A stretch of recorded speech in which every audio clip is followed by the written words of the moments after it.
type of news. New insights, new styles, and new topics every day.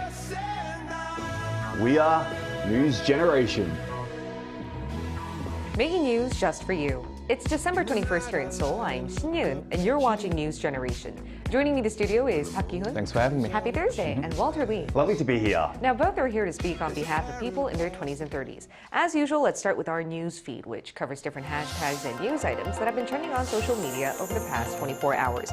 With just a few days left until the new year, local governments in Gangwon-do province are making last-minute preparations to welcome visitors who come to see the first sunrise. The east coast of Korea is a popular destination where people come to see the first sun of the new year rise up over the horizon. Lighthouses along the east coast will open 3 hours earlier than usual at 6 a.m.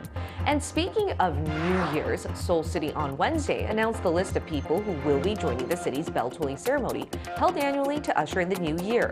12 members of the public were chosen as the People of the Year for their notable contributions to society, and this included 18-year-old Yoon Do-il, who risked his life to save others when a knife-stabbing spree occurred at a subway station in Gyeonggi-do province back in August. Also, 82-year-old Kim Gong-ja made the cut as the oldest taker of the college scholastic ability test this year. Since 1953, a bell-ringing ceremony has been held every year at Boshingak Pavilion in Jongno, Seoul, ringing the bell 33 times at midnight. And police have tracked down the vandals who spray-painted on the walls of Seoul's Gyeongbokgung Palace over the weekend. The first group of vandals turned out to be a teen couple aged 17 and 16. The 17-year-old boy was the main culprit, who was allegedly offered money in exchange for spray painting the address of an illegal streaming website on the palace's walls.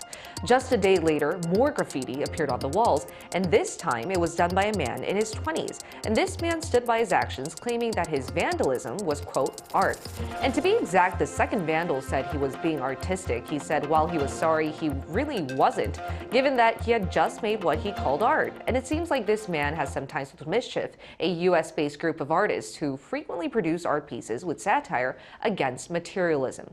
Now, all three of these suspects were booked for breaking the Cultural Heritage Protection Act, and under this law, anyone who damages nationally designated cultural heritage can face more than 3 years in prison. Now, here in the studio, I'm quite curious as to how you guys reacted to the story, including the penalties that these three vandals will be facing soon. Yeah, I think it's well deserved, to be honest with you. They are natural, historical monuments, and they are very important to our country as well. Now, to graffiti and call it art, I can see graffiti as being art, but you don't have to do it on these sorts of monuments. Right. Now, 3 years, sometimes, maybe some people say that's a bit too much because it's just graffitiing, but I think it's well deserved, and hopefully it teaches these three people a lesson. Exactly. As you mentioned, if they had done it anywhere else, maybe we could be talking about it, but it was on the iconic Gyeongbokgung Palace. And that's why I would like to hear your thoughts on this story. You know, it's cultural heritage, and I like to see them perhaps maybe if they go to prison, they can, you know, paint the walls of the prisons and say that's art as well. So, but you know, there are places where you should perform any kind of graffiti or art. Right. And obviously, Gyeongbokgung wasn't the right place. And, you know, even though they're young, I still think they're not being very smart with their actions. And yeah, they deserve the prison time. 3 years should be enough, yeah. I think a lot of the general public agrees with both of our panelists here. It's not excusable for you to be vandalizing cultural heritage. Now, that was our news feed for this Thursday. We're now going to switch gears to our main discussion topic. We're just a few days away from wrapping up the year 2023. And during this time of the year, many gather with their loved ones to look back at their valuable memories and then wish for a better next year. And that goes for us here as well on News Gen. We'll be having a year-end get-together after the show. So first off, are you guys excited for our year-end party to commemorate what we've been doing for the past year? Yay! Of course I am. A little more excitement, please. Yay! Except my liver, obviously. Yeah. I hope my liver can really stand all the alcohol throughout the end of the year. Yeah, you know, our News Gen team had a few get-togethers throughout the year, but I think the year-end party is definitely the biggest one we all look forward to, which is happening very soon after the show. I can't wait. Anyway, we have the whole year to talk about, from the ups and downs to like big major events that happened throughout the year. And I think looking back at year 2023, I think meeting the News Gen team members, you know, was the biggest upside of this year, honestly. Really? I'm being honest. Not because I'm on the show. Anyway, because I think it's not really easy to get along with people that you work with, but I think some of the members that I got to know, I've become really close, and they're really supportive, and on a personal level as well. So I'm really thankful for that, and I just can't really wait to end the show right now and head to the place and start drinking and talking about all the stuff that happened this year. Exactly. I know who I'll be sitting to next to on our year-end party. Now, what about you, Walter? Are you excited for our year-end party? Well, I don't know what he says about like getting along. I despise all of you. But yes, I am really looking forward to this party because forcing me to go to a party is exactly what I want to do, and just get me home. I want to go home. But yes, no, to be on a serious note, I agree with Kim. We've had a tremendous year, even from like the start of the episode. I mean, I can remember it was possibly around this week last year that we did the interviews. I remember that. And it feels like it was only yesterday that we did the interviews. I remember sitting in the chair that you're sitting in right now, and I had the producers and yourself there. And now to think that it's already been a year past, and we're still enjoying the show as we speak. It's such a great year, and I can't wait to celebrate as well. Exactly. So many things have happened throughout the whole year, not just for News Generation, but in our personal lives as well. And apart from our much anticipated year-end gathering for News Gen, are you then planning to have some parties with your family or friends? Definitely. Friends and family are always a top priority for me. The males on my dad's side, we meet up every month to play sports and just like have a get together and have dinner over drinks. On top of, just over a gathering for main holidays like Chuseok and Seollal here in Korea. We plan to get together during Christmas as well, to congratulate each other, fighting through another, hard year, and just hoping next year to be a better one and a more prosperous and healthy one. In terms of my friends, because December is a very, very busy week, with work, spending time with loved ones and family members and whatnot, we put off the year-end gatherings for a New Year's party called 신년회 in Korean, around January, and like before Seollal, that's usually in February. So I'm looking forward to next year as well. Right, a lot of year-end, but beginning of the year parties are Exactly, planned. What about you, Walter? Yeah, so this is my first year as a family. Now, I had a daughter at the start of the year, and we will be celebrating the Christmas holiday, and obviously maybe not the New Year's Eve holiday with my daughter because she'll be sleeping. And to be honest with you, I probably will be sleeping as well because I can't seem to stay up past 10 o'clock. I know, as boring as that sounds, it's just the way my life is when you have a newborn baby. But yes, I'm really looking forward to, especially the Christmas holidays, just so I can give presents back to my daughter. I mean, I can enjoy Christmas again, buy her gifts for her, but I'm pretty sure she asked for a Nintendo DS this year, even though she's 8 months, not almost a year old. But yeah, she's definitely getting that. All right. For baby Walter. For baby Walter. But yeah, I'm really looking forward to the fact that I get to spend this holidays as a family. Exactly. And now we're going to be talking about all these year-end gatherings and how we celebrate these parties. But because we're News Generation, we're going to be looking at the latest trends. So compared to a few years back, how do you think year-end gatherings and the culture has changed? I remember attending year-end gatherings before COVID-19, and it was kind of like drink till you drop atmosphere. So yes. So it would begin with making toast, going around the table, emptying the glass every time. Then the seniors would come around and pour me drinks, saying the same thing over and over, saying, "Hey, you did well this year, do a better job next year." And they would just repeat the same things over and over. So before I could enjoy any kind of food, I would already be very tipsy and not recall half the things that actually happened that night. But however, thanks to COVID, thank you so much, COVID, in this sense, the drinking culture in general has changed a lot, especially here in Korea. Right. Most 회식 or get-togethers would end at the first round. Usually it would go to the second round, third round, and to 노래방 and whatnot. So it was more centered around having conversations rather than just purely drinking. So even some corporations organize small year-end gatherings in different places bowling alleys, escape rooms, or even board cafes to suit the needs of many millennials and Gen Zers. And it's more social, lighthearted.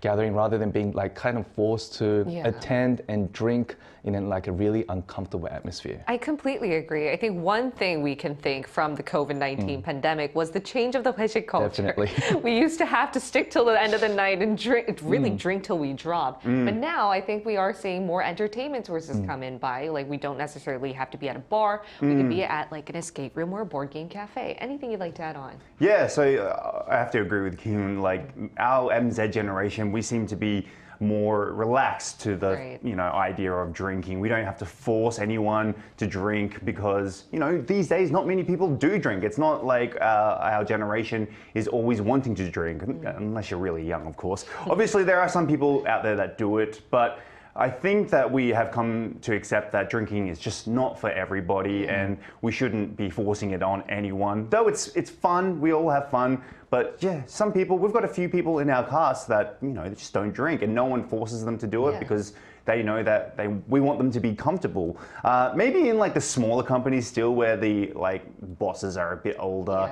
Maybe the old traditional style of 회식 or like the get-togethers still happens in that area because they're run by older people, but now you get bosses who are much younger, who are our age, and they're very accepting of like, hey, if you need to go home early, go home early. But back in the day, it was like, you're going home now? No, you're not. You're staying here with us, and that means you have to drink and drink all night. So I think that's a big change. We mentioned it before on our show, but year-end gatherings, like compared to the older generation, I think they thought it was an extension of work hours. But from our generation, now that we're taking a bigger proportion at the workplace, we have this concept of work-life balance. So anytime after work hours, it's up to you. But regardless, drinking still plays a big part when it comes to year-end gatherings, whether it's at company get-togethers or just with your friends. So I'd like to now take a look at the latest go-to alcoholic beverage that a lot of people from our generation seem to be opting for. You've asked the right person. Yes. But besides the classic soju, beer, or even somek, the mixture of soju and beer, many youngsters they got hooked into whiskey highball. This is a popular mixed alcoholic drink enjoyed by many Japanese. It's not as strong as soju and less fizzy than beer, but gives you that enough buzz, alcoholic punch. So it's a good go-to drink for many youngsters nowadays. The young generation seek more individuality, and they like to personalize their drinks by coming up with their own kind of cocktails, as you can see on the screen. They come up with their own recipe using, soju or whiskey as the alcoholic base, and mixing it with either tonic water or even syrup, club soda, and just any other soft drinks that they like to mix it with. So, besides highball, I'm actually quite into makgeolli. It's a Korean rice wine. It's really nice. It's very traditional. It's quite affordable as well, and gives you that enough alcoholic punch. So, guys, I don't see many youngsters drinking it around me, but definitely it's a recommendation. And coming from Kyun, Kyun, I have to agree. I think our generation is leading a new alcoholic trend where we mix beverages together. We have our own customized drink. I mean, we're seeing it in all different marketing schemes out there. Customization is a keyword linked to our generation.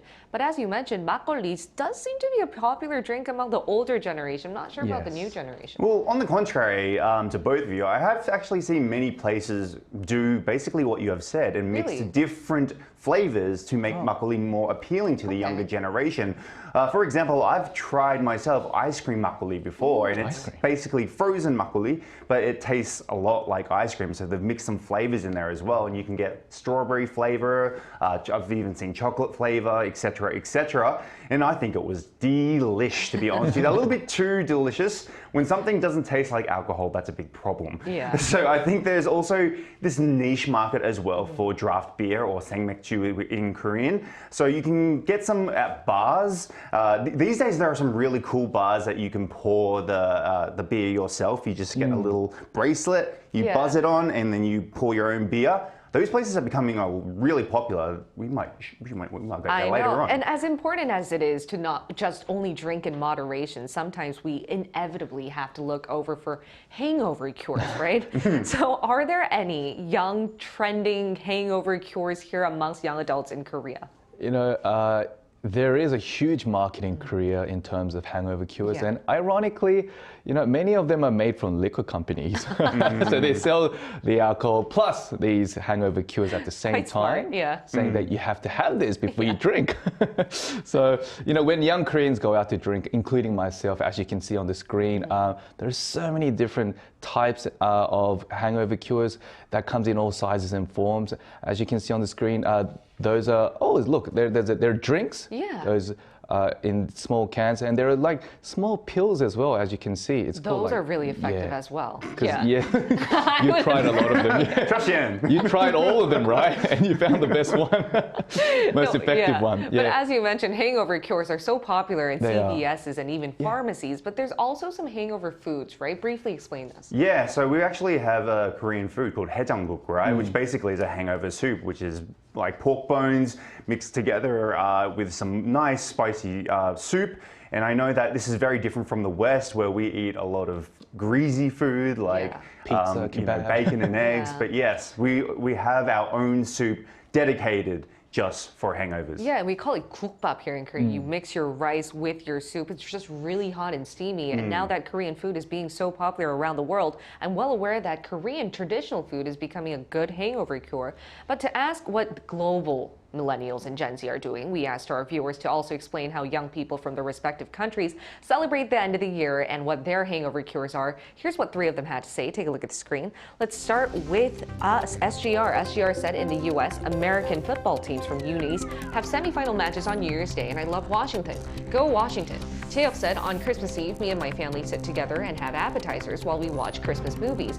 Then we open our stockings. Christmas is a wonderful time to spend with family. MIMS said, on New Year's Eve in the U.S., I spend time with my family and drink sparkling cider when the clock strikes midnight. It's fascinating to find out what other people around the world are doing during this time of the year. And to find out more, we're going to connect to one global millennial to find out more how it's like in other parts of the world.